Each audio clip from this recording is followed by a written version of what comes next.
Good morning everyone. চলে এলাম আমি আজকের আমার রান্নাবান্নার ব্লগ নিয়ে। বাইরে প্রচণ্ড ঝড় হয়েছে কালকে, আর আজকে প্রচুর বৃষ্টি হচ্ছে। তার মধ্যে আজকে আমার কাজের দিদি আসেনি, তো আজকে আমাকে সমস্ত কিছু করতে হবে।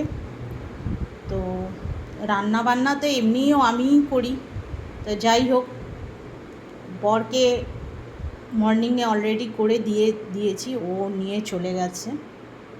আর আমার তো আজকে ভেজ, তাই বেশি কিছু রান্না করিনি, ভেজ রান্না।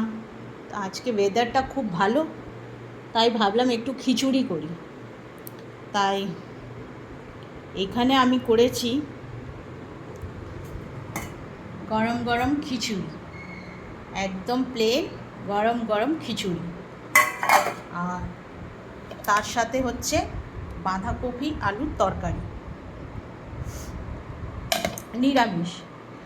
আর রাতে জন্য ভাত আছে, আর এখানে একটু মুগের ডালও আছে, আর বাঁধাকপির তরকারি তো থাকবেই। যাই হোক, এই হচ্ছে আমার আজকে lunch menu and dinner menu. তা আপনাদের এই ওয়েদারে কী রান্নাবান্না হয়েছে কমেন্টসে জানাবেন। আর প্লিজ প্লিজ প্লিজ আমার ভিডিও যতটা পারবেন শেয়ার করবেন, বিকজ আপনাদের ভালোবাসাতেই আমার ভালোবাসা। থ্যাংক ইউ এভরিওয়ান, ভালো থাকবেন, ঝড়ের আনন্দ নিন, বৃষ্টির আনন্দ নিন।